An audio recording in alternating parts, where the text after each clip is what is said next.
Ноќте кога ја дочекавме новата 2016 година во објектот каде некогаш се наоѓаше нервното одделение во Штип избувна голем пожар по кој целиот објект беше опожарен. Веќе неколку години таму беа сместени 14 ромски семејства, односно над 60 лица кои останаа без покрив над главите. Некои од нив се сомневаа дека пожарот бил намерно подметнат.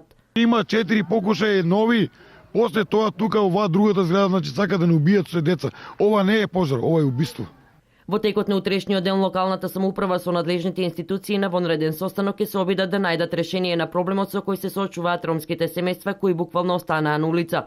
Сугестија на градоначалникот примариус магистер Илчо Захариев е да се сместат во неколкуте станови со кои стопанисува акционерското друштво за стамбени деловен простор. Првата мерка е да видиме колку празни станови во градот имаме ние, кои се на располагање, такви станови има, јас тоа знам.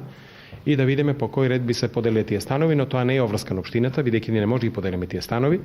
Становите ги дава Комисијата за решавање на стамбени прашања при владата на Република Македонија. Ние уште во понеделник ќе поднесеме едно званично барање.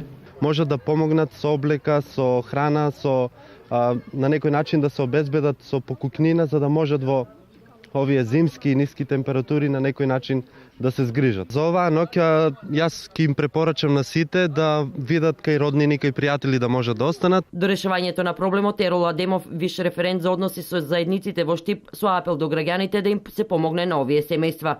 Меѓу овие семејства и семејството на првороденото бебе во Штип, кое моментално е сместено кај родителите на мајката.